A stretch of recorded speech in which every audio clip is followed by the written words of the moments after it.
Hello aspirants, welcome to Jnanpith classes with sociological Sunny. যতগুলো phone পাচ্ছি তার মূল কয়েকটা প্রশ্ন থাকে যে স্যার অপশনালটা কখন শুরু করব, আমার এই ব্যাকগ্রাউন্ড, আমার কি সোশিওলজি অপশনাল নেওয়া উচিত, এবং তার সাথে যে আমি কি স্যার বাংলায় লিখতে পারবো। প্রশ্নের যদি আমি কতগুলো ধরন দেখি, সেই প্রশ্নের ধরনের ওপর ভিত্তি করে আমার এই ভিডিওটা, ঠিক আছে। আজকে আমরা সোশিওলজি নিয়ে আলোচনা করব না, কিন্তু একটা অ্যাসপিরেন্ট কখন কেন অপশনাল নেবে, কাদের নেওয়া উচিত এবং কাদের নেওয়া উচিত না, প্রথমে এই বিষয়টা নিয়ে আলোচনা করব। অর্থাৎ সোশিওলজি না অন্য কিছু সেটা তো পরের বিষয়, কিন্তু অপশনালটা কখন নেব, কেন নেব, কাদের নেওয়া উচিত কাদের নেওয়া উচিত না, এই আলোচনাটা সবার আগে জরুরি। তারপরে আসছে অন্য ভিডিওতে যে সোশিওলজি ওয়াই সোশিওলজি এটিসি। ওকে, চলো তাহলে শুরু করা যাক। এটা আমার ছোট্ট পরিচয়, তোমরা যদি ইচ্ছুক হও তাহলে পজ করে সেটা দেখে নিও বা পড়ে নিও। ওকে, আমার নাম সানি দে।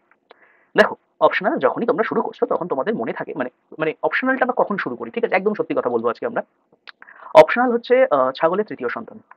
আমরা জানি যে আমাদের যদি ডব্লিউবিসিএস এর অ্যাসপেক্টেই ধরা হয়, তাহলে হচ্ছে সেখানে যে ১৬০০ নম্বর থাকছে, আমরা জানি সেখানে ৮০০ নম্বর থাকে হচ্ছে অবজেক্টিভ এবং ৮০০ নম্বর থাকে হচ্ছে ডেসক্রিপটিভ। এই ৮০০ নম্বরের অবজেক্টিভ পেপারের জন্য ইতিহাস, ভূগোল, environmental science, current affairs, etc আমরা বহু সময় দিই, প্রায় ১.৫ থেকে ২ বছর তো আমরা এর পেছনে দিয়েই দিই। কিন্তু অন্যদিকে যে ৮০০ নম্বর থাকে, মানে ২০০ প্লাস ২০০ প্লাস ৪০০, মানে ইংলিশ, বাংলা এবং অপশনাল, এইটা হলো ওই কারণেই বললাম যে এরা হলো ছাগলের তৃতীয় সন্তান। এরা কোনোদিনও সেই আদর যত্ন পায় না যাদের মানে যেটা এদের পাওয়া উচিত ছিল।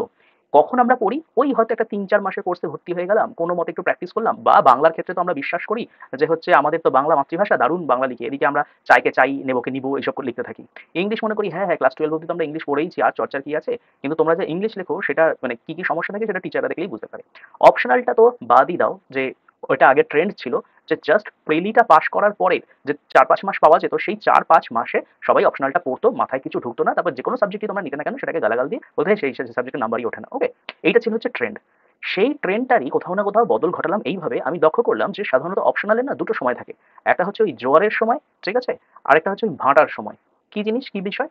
দেখো, ওই প্রিলির পর যেই ৪-৫ মাসের একটা প্রেশার থাকে, মানে প্রিলির পর তুমি বুঝতে পারলে যে হ্যাঁ হ্যাঁ আমার এই প্রিলিটা ভালো হয়েছে, আমি পাস করে যাব, তখন হচ্ছে জোয়ারের সময়, সবাই ঝাঁপিয়ে পড়ে অপশনাল পড়া শুরু করে দিচ্ছ, ঠিক আছে।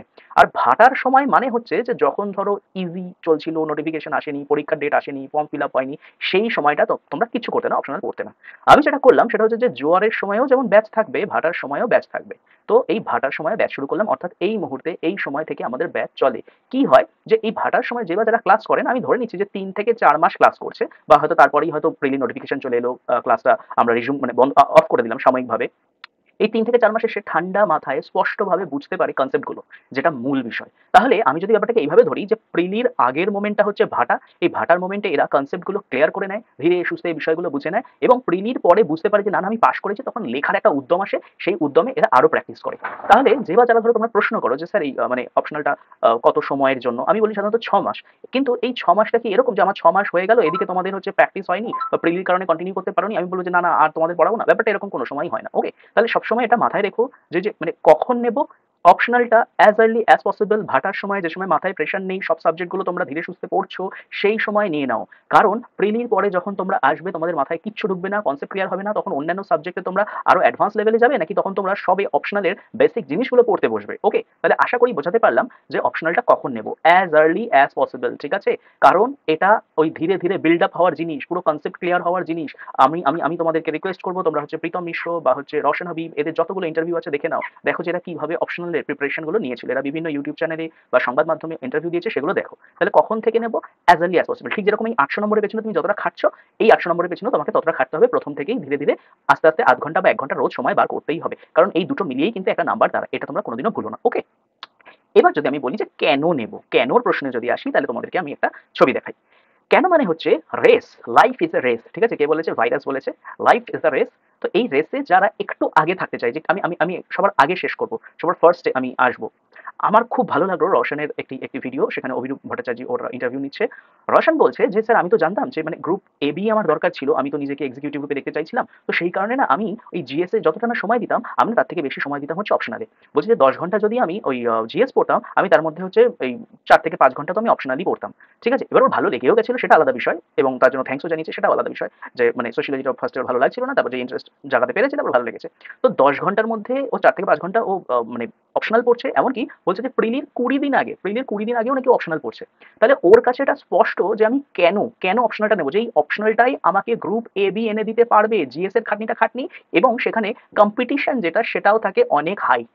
এটা সবাই জানে, এটা বলার কিছু নেই, এটা যে কালকে এসে সেও জানে যে এই এত অবধি কম্পিটিশন থাকে সব থেকে হাই গ্রুপ এ বা বি এর জন্য। সেই লেভেলের কম্পিটিশনটা থাকে না, কারণ কারণ যে বা যারা অপশনাল নেয় আইদার তারা পরীক্ষা দিতেই যায় না বা সেরকম ভাবে রেডি হয়েও যায় না, ঠিক আছে? একদম সত্যি কথা। তোমরা যেই অপশনালেই রয়েছে না কেন, তোমরা জানো যে তোমরা যখন পরীক্ষাটা দিতে যাও তখন তোমরা নিজেরা কতটা প্রস্তুত থাকো। তাহলে এই জায়গাটা হয়ে যায় কি, যে কম্পিটিশনটা একদম কম হয়ে যায়। তাহলে এই জায়গাটায় কম্পিটিশন সবচেয়ে বেশি, অনেকে অনেক নম্বর তুলবে, এদিকে এই অপশনের নাম্বার কম। তাহলে তোমাকে যদি গ্রুপ এ বির স্বপ্নই তুমি দেখছো যে তোমার গাড়ির ওপরে আলবাতি থাকবে, তোমার একটা স্পেশাল স্ট্যাটাস থাকবে, ঠিক আছে, তুমি স্পেশাল ড্রেস পরে ঘুরে বেড়াবে, একটা ইউনিফর্ম পরে ঘুরবে, তাহলে তো তোমার অপশনাল ছাড়া বিকল্প নেই। তাহলে কেন নেব, মানে এইটা আশা করি পরিষ্কার হয়ে গেল।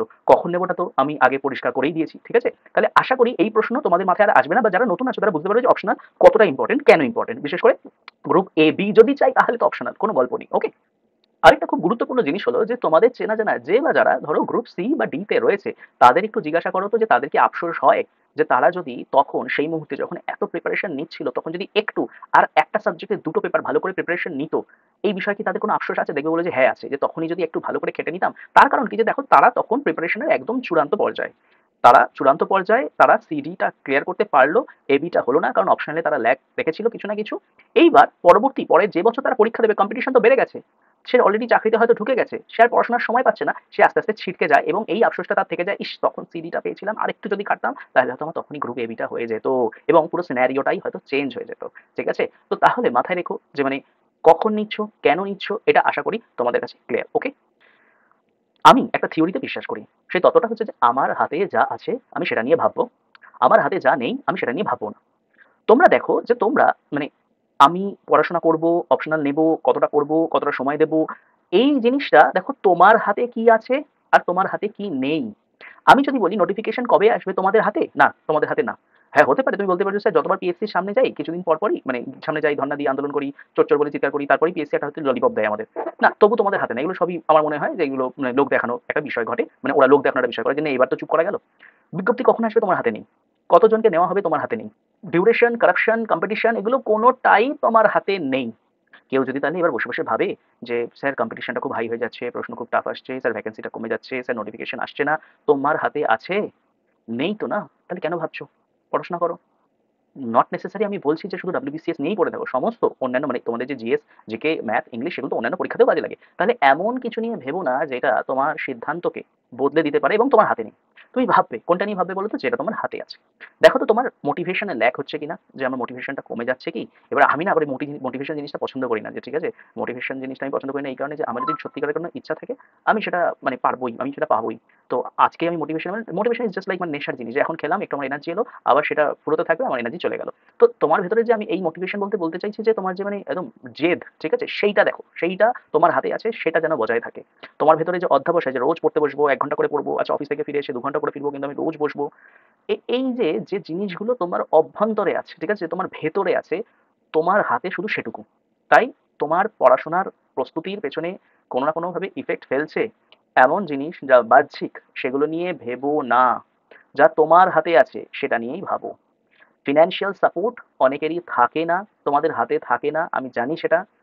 কিন্তু এটা নিয়ে তুমি ভাবতে পারো যে আপাতত আমি এরকম অনেক অ্যাসপিরেন্টকে দেখেছি যে স্যার আপাতত আমি একটা পার্ট টাইম জবে ঢুকছি, আমি ওখান থেকে ফিরে এসে তারপর আমি পড়তে বসি, এবং আমি দেখেছি বা 1 বছরের জন্য ছেড়ে দিল, 1 বছরের জন্য ছেড়ে দিয়ে একদম পরীক্ষা তারা মানে লাগিয়ে ফেললো, 1 বছরের জন্য ছাড়লো, পরীক্ষা দিল, তারপর আবার কাজে ঢুকে গেছিল, তারপর তো রেজাল্ট আস্তে আস্তে যতটা সময় লাগে তারপর দেখলে তারা নিযুক্ত হয়ে গেছে।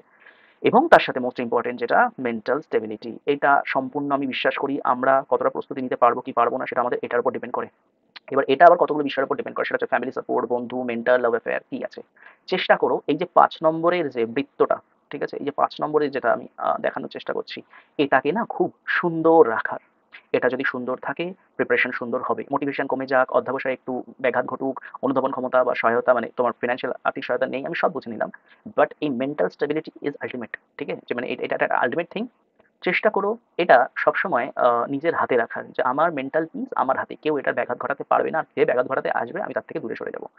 পজিটিভ এনার্জি, নেগেটিভ এনার্জি, এগুলোর উপর বিশ্বাস রাখো এবং শুধুমাত্র এগুলোর উপরই কাজ করো। আমি এই কথাগুলো কেন বললাম, তার কারণ হচ্ছে তোমরা এখন অ্যাসপিরেন্ট, তোমাদের এই জীবন পথে নানা রকম বাধা বিপত্তি আসবেই, আসেই, এবং এটা স্বাভাবিক, সবার জীবনে আসে, স্ট্রাগল থাকে। তো তোমাদের দেখেছি যে যা তোমাদের হাতে নেই সেটা নিয়েই তোমরা সারাদিন ভেবে চলেছো। আর যেটা তোমাদের হাতে আছে সেটা নিয়ে তোমরা মানে কাজই করছো না, ভাবোই না, এবং তোমাদের বাহ্যিক ওই কারণগুলোর জন্য তোমাদের আভ্যন্তরীণ মানসিক দিকগুলোকে তোমরা ক্ষতি করছো। প্লিজ এটা করো না, প্লিজ এটা করো না। তোমরা নিজেদের ওপর কাজ করো, নিজেদের ওপর তোমরা কনসেন্ট্রেট করার চেষ্টা করো, ঠিক আছে? কারণ আমি কোনো বাজে কথা না, হেড স্পিচ না, পিএনপিসি না, নিজের পড়াশোনা নিয়ে খালি থাকো। আমি আমি আবারও মানে রওশন হাবিবের ইন্টারভিউটা আমার এত ভালো লেগেছে। রওশন হাবিব বলছে যে স্যার আমি জানতাম যে মানে পরীক্ষা এখন হচ্ছে না, কিন্তু জানতাম হবে। তো যখন হবে তখন যাতে আমার প্রিপারেশনের কোনো অভাব না থাকে সেই কারণে আমি শুধু পড়ে গেছি, আমি কোনো দিকে মন দিইনি। কি দারুণ কথাবার্তা, মানে বয়স তো খুব বেশি না, কিন্তু ওর এত ম্যাচিওর কথাবার্তা বললো, আমার খুব ভালো লাগলো। যাই হোক, এইবার ওই যদি প্রসঙ্গে আসি যে কাদের নেওয়া উচিত কাদের নেওয়া উচিত না, এটা হচ্ছে লাস্ট জিনিস, এবং এইখানে এটা একটা আয়নার মতো। এখানে তোমরা নিজেরা প্রায় নিজেদেরকে খুঁজে পাবে। দেখো, এইটা হচ্ছে অ্যাসপিরেন্টদের ধরন, কত ধরনের অ্যাসপিরেন্ট হয়। এক হচ্ছে সম্ভাব্য যে হ্যাঁ সে পরবর্তীতে অ্যাসপিরেন্ট হয়ে উঠতে পারে, কম্পিটিটিভ ফিল্ডে আসতে পারে। এক হচ্ছে ফ্রেশার, ফ্রেশারের আবার ভাগ আছে যে জুনিয়র ফ্রেশার, সিনিয়র ফ্রেশার। আর এক হচ্ছে এক্সপিরিয়েন্সড। তোমরা এবার নিজেদেরকে খুঁজে বার করো। আমি ধরে নিচ্ছি যে তোমরা অনেকে আছো যে ভাবছো যে আমি আসবো কি আসবো না, ঠিক আছে? অনেকে ঢুকে পড়েছো। ভালো করে এই স্লাইডটা পজ করে নিজেদেরকে খুঁজে বার করো যে তোমরা ফ্রেশার হলে ফ্রেশারের কোনটা, এক্সপিরিয়েন্সড হলে তোমরা কোনটা, ঠিক আছে? কেননা তার নিচেই স্ট্রেংথ এবং উইকনেস লেখা রয়েছে। স্ট্রেংথ এবং উইকনেস মানে যে তোমরা যে ক্যাটাগরি, তোমাদের বিশেষ সুবিধা বা অসুবিধা থাকে। আমরা এই স্লাইডে এলাম শুধু এটা আলোচনা করার জন্য যে অপশনাল কাদের নেওয়া উচিত কাদের নেওয়া উচিত না। অবশ্যই বুঝতে পারছো যে তোমার মধ্যে সম্ভাবনা রয়েছে কম্পিটিটিভ ফিল্ডে যাওয়া, আগে থেকেই তুমি অপশনাল নিয়ে ভাবছো না, ওকে, গুড।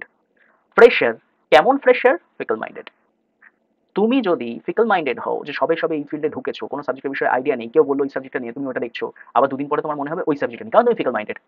আমার বক্তব্য এই ক্যাটাগরি অনুযায়ী নিজেদেরকে খুঁজে বার করো, এবং তুমি যদি এই ফিকল মাইন্ডেডনেস তোমার মধ্যে না থাকে তাহলে অপশনালটা তুমি নাও, ঠিক আছে? যে এইটুকু শুধু বাদ দিয়ে দিলাম, যে এমন কেউ যে নিশ্চিত যে আমি ফিকল মাইন্ডেড নই, আমি নিচ্ছি মানে ভেবে চিন্তে দেখে শুনে নিয়েছি অপশনালটা, সে তখনই নিয়ে নিচ্ছ, ওকে? তুমি যদি ফিকল মাইন্ডেড না হও তাহলেও আমি একটা স্পেসিফিক সেকশনকে নিতে বারণ করব।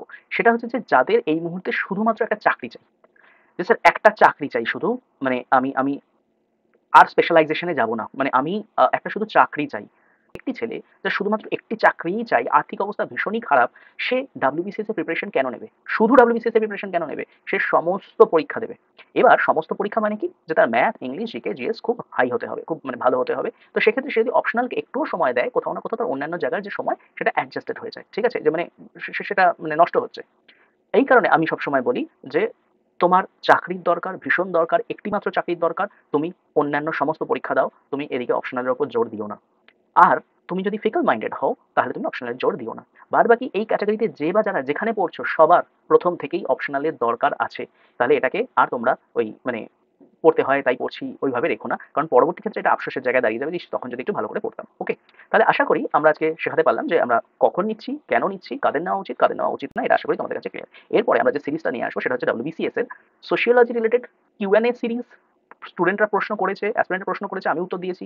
মিথ অলরেডি আমি আলোচনা করে ফেলেছি, এর আগের ভিডিওটা গিয়ে দেখে নাও, যে মিথ ব্রেকার্স এরকম বলে একটা আমি ভিডিও বানিয়েছি, সেখানে আমার সমস্ত মিথ ব্রেকার্সরা অলরেডি মিথ ব্রেক করে ফেলেছে, তো সেই ভিডিওটা দেখে নিতে পারো। তাছাড়া সোশিওলজি স্ট্র্যাটেজি এবং অ্যাপ্রোচেস, কেন নেব, কখন নেব, শেষ।